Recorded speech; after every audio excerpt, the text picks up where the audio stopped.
In today's tutorial, we will be diving into the world of Zbrush and Substance Painter to turn the logo of my favorite YouTube channel from a 2D illustration to a realistic 3D model with gore effects. Let's get started with a title card. Hey there, it's Miranda, 3D artist and horror enthusiast here with another 3D tutorial. Today we're going to be stepping out of my usual box and diving into the wonderfully confusing but extremely useful world of Zbrush. We'll learn the entire process of taking a 2D logo and converting it into a 3D model ready for painting inside of Substance Painter. And because I love me some horror, I'm going to be demonstrating the entire process using the logo of my favorite YouTube channel, Dead Meat. If you're unfamiliar with Dead Meat, it's a YouTube channel headed up by James A. Janice, where he counts all of the kills that happen in horror movies. Welcome to the Kill Count, where we tally up the victims in all our favorite horror movies. I'm James A. Janice, and today we're looking at Hereditary, released in 2018. Each episode offers hilarious commentary and really funny quotes that you will find yourself repeating on a regular basis. Aside from counting the kills, it also pays a special focus on behind-the-scenes stories that offer interesting context to the film. It's a great way to watch horror movies if you're easily scared, but it also works as a great way to be introduced to new films that you may have not seen yet. I hope you check out the channel. It honestly reminded me why I love horror and why it inspires my work so much. He did a few episodes on Halloween Horror Nights, and if you know me, you know that I freaking love theme parks. So on the last day of Halloween Horror Nights 2018, I took a last-second flight to Los Angeles to check out the haunted houses, which honestly kicked off the entire horror phase of my art. This channel served as a reminder on why it is important to lean into your interest as an artist. When you allow yourself to be motivated and inspired by the interests you are passionate about, people will subconsciously sense the passion you have for the subject, and it will show through your work. This also has the added benefit that it'll attract people with similar interests to your work. But most importantly, it serves to develop your unique style as an artist. With that being said, let's get to the kills. Let's get started. Okay, so for today, what we're going to cover is how to build the base mesh out of a 2D image of the logo and then turning it into a 3D model. Then taking that model into Zbrush, where we'll sculpt it and give it a lot of really cool details. Then what we'll do is retopologize the high poly model into a low poly model, one that we can then UV unwrap automatically. Then we'll go in Substance Painter and make it look really gross.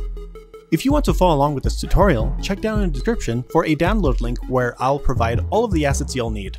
Okay, so first thing we want to do is trace the logo. There's a couple of ways of doing it. You can do it in Illustrator. You can even do it like in Affinity Designer if you happen to have that. I'm going to be using Cinema 4D to do it because there's a tool inside of Cinema 4D that makes it really easy. So let's go over here into Cinema 4D, hit our Shift C so we can pull up our commander. And let's go ahead and type in vectorizer. And here it creates this nice little tool, which all it needs is a image, and it will start creating a spline for us. So if you're following along, you should have the logo as a PNG. Go ahead and drop that guy in there where it says texture, and you can see that it's starting to create a nice spline for it. So let's go ahead and bring this guy down to 1.5 or so. It gives us more detail along these areas. What we're going to want to do is clean it up a little bit more, because if you notice there's these guys that are floating and they're going to look a little weird when we extrude it. So what you want to do is hit right click on this guy and go current state to object. It'll make a copy while keeping the old one. All right, let's go ahead over into our points mode. And if we go over here to our front view, we can then go in and select these. Best tool I would say is to go here to select and go down here to lasso tool. And here you can just create nice little circles around them so you can select them. Cool, make sure you select all the points. Cool, so once you have all of them selected, go ahead and hit U, P, and what this will do is create a whole new version, which is just those little dots. And so on this other one, you'll see that they're still there. So all we have to do is delete them and you're good to go. So now they're both separated and you have two different splines. So let's go ahead and delete this vectorizer. We don't really need it anymore, honestly. So let's go ahead and just go with this guy. Let's call this guy Dead Meat. And this one, we'll call it like Drips. Cool. So now what we want to do is create an extrude object, create the 3D text. So I'll go ahead and do extrude and drop in Dead Meat. Cool. So when we go back, you can see that it is now a thick object that has 100 centimeters of offset. Let's go ahead and bring this guy down to something like 15. And let's go over here to our caps. Make sure you increase some of the size on the bevels. This way it gives it a nice little roundness to it. You can also do something like 1. so that it gives it a little bit of a roundness, but not too much. And so if you create a second extrude, just go ahead and delete the dead meat out of there, drop the drips in there. And so here, this one, we can actually just shrink it down, bring it down until it's more blobby. So like a 1 looks good. And so now it's circular. What we want to do next is send this model over to Zbrush. Something that I did that you don't necessarily need to do is I turned this into a volume mesh. So if you create a volume, go down here to volume builder, you can then drop in your volume and it'll kind of create this weird blob. But here in volume builder, if you bring down your voxel size from 5 to something like 2, it'll start to look a little bit more like the shape that you gave it. So let's do something like 1. And it looks like it's building it pretty easily. Cool. So now all you have to do is create a volume mesher. So now I drop in the volume builder inside of the mesher. And so now you have this nice 3D model.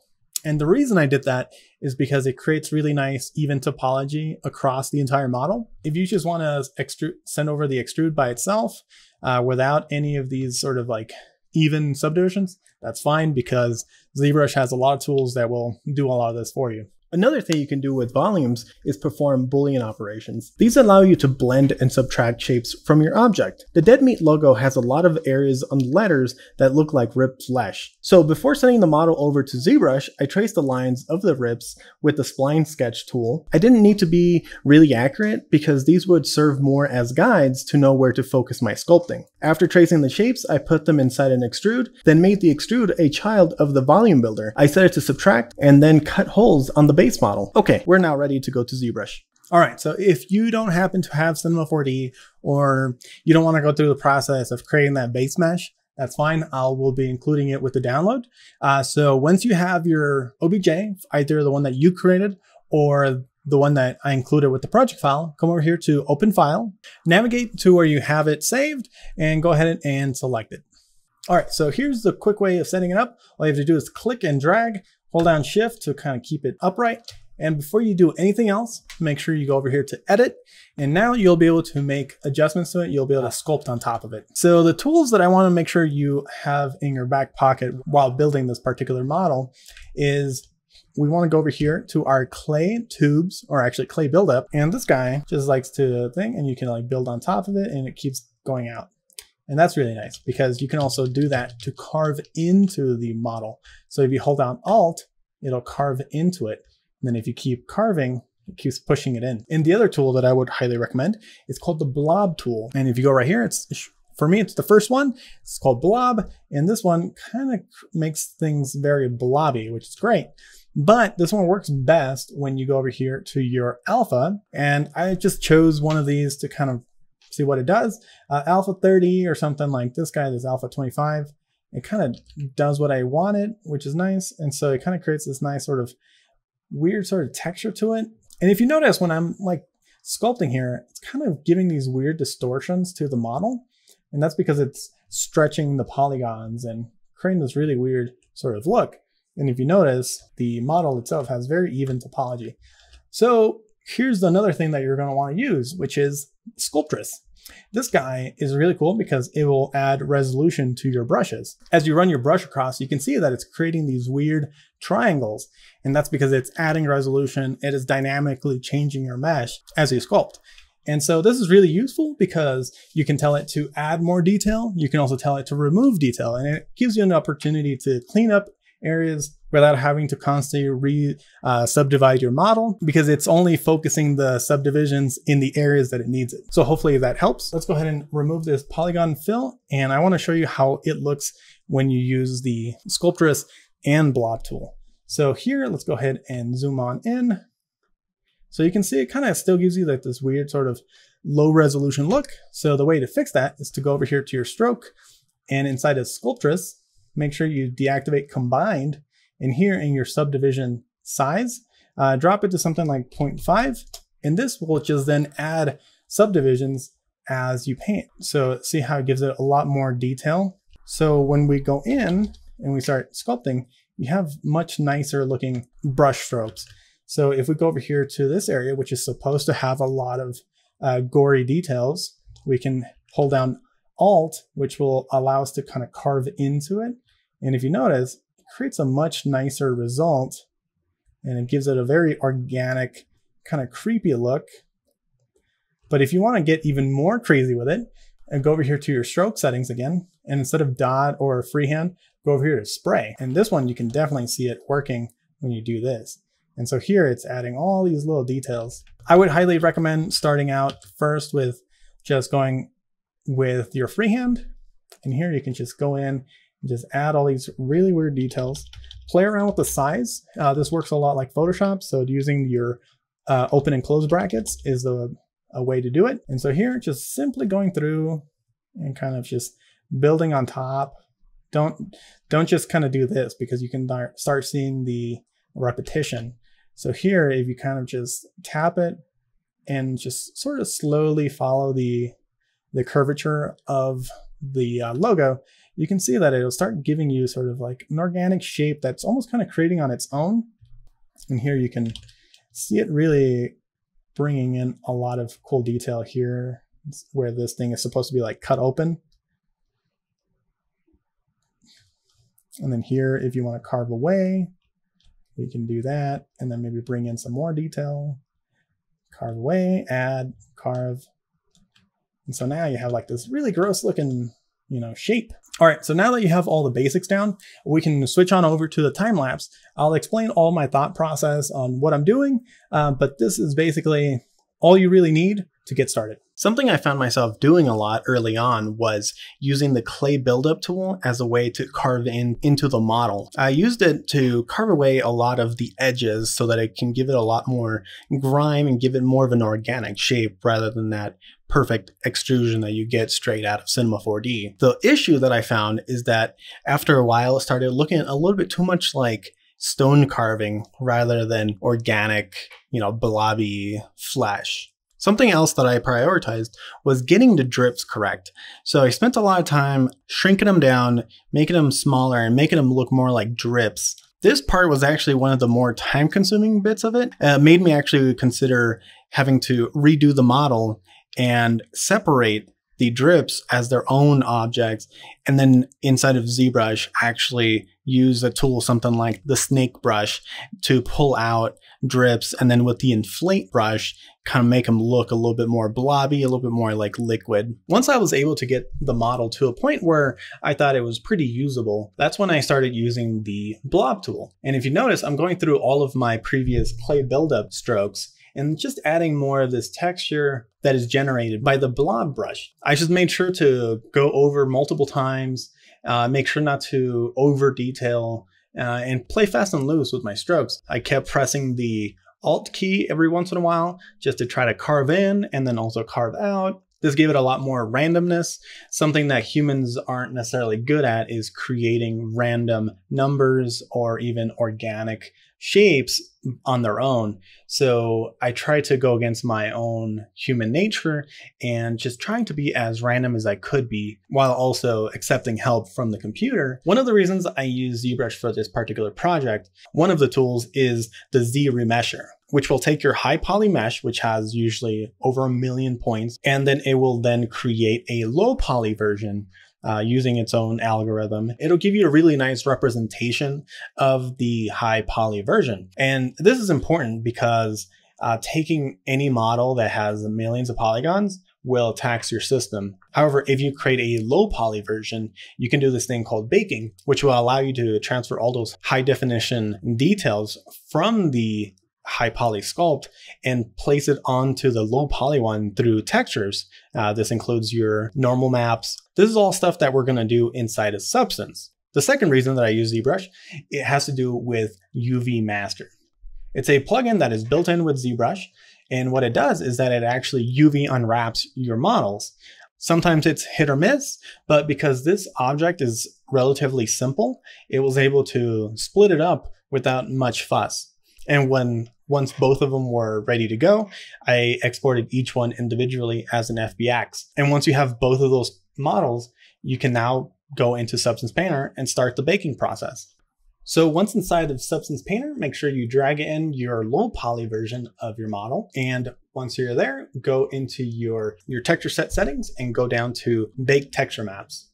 And here is where you want to bring in your high poly version as the source model for baking. This will transfer all those really nice details that you just spent however long sculpting into that model, and it will bring it over as a really nice normal map. Once it's baked, you'll notice that you have an increased level of quality on the low poly version, almost indistinguishable from the high poly version. Obviously, it's not a perfect duplicate. However, a lot of those subtle details, and also the fact that it is capturing your ambient occlusion, your curvature position, it allows a lot of the tools inside of Substance to work in a much more efficient manner. A lot of the generators, which you'll see that I use a lot of, are very dependent on those particular maps that are generated during the baking process. My main thought process, making this look as gross as possible, is I wanted to create layers. I wanted to do a base layer, which was kind of like blood. These are all materials that I've actually gotten from Substance. If you go into Substance source and look up blood, there's a lot of options for you to download. These come with really cool settings that you can adjust, such as the color of the blood, the color of veins. You can also get one that's called carbonized flesh, which allows you to give it like layers of flesh. And so when combining both blood, the carbonized flesh, and also another one, alien biomass, I was able to, using the generators and on the masks, create transitions between all three layers. So I had the really gooey material inside the crevices, and you can do that by using the dirt generator. This one will focus a lot of the action within crevices because it's using your ambient occlusion. And in between the two, I wanted there to be blood. I also wanted there to be certain chunks of flesh kind of mixed in there in between.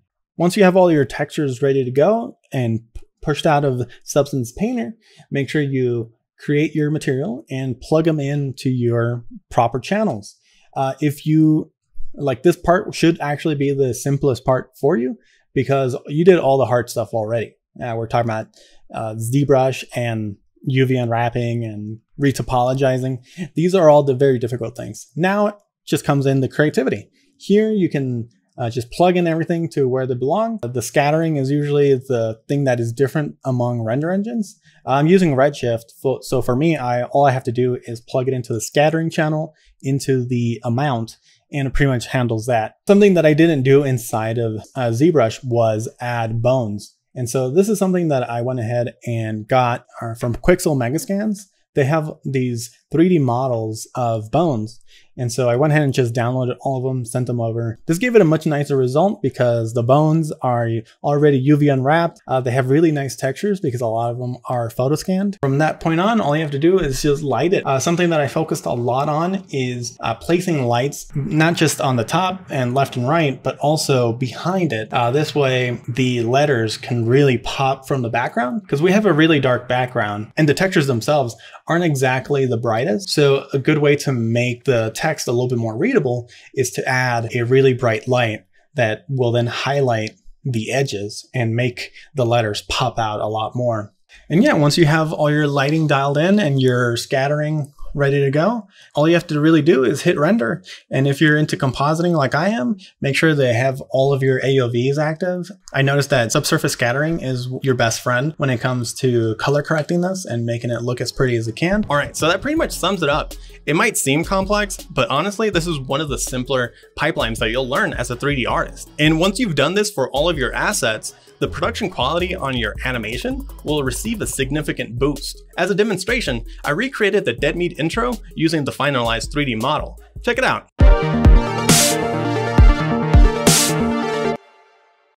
Thank you so much for checking out the channel. I hope you learned a lot. Also, I hope you check out Dead Meat. If you do, let them know Lou sent you. If James or any of the Dead Meat crew happen to be watching this and enjoy what you guys saw, I'd love to collaborate. Just throwing it out there. Thank you for stopping by. Keep making badass art. I've been Luis Miranda. I'll catch you on the next one.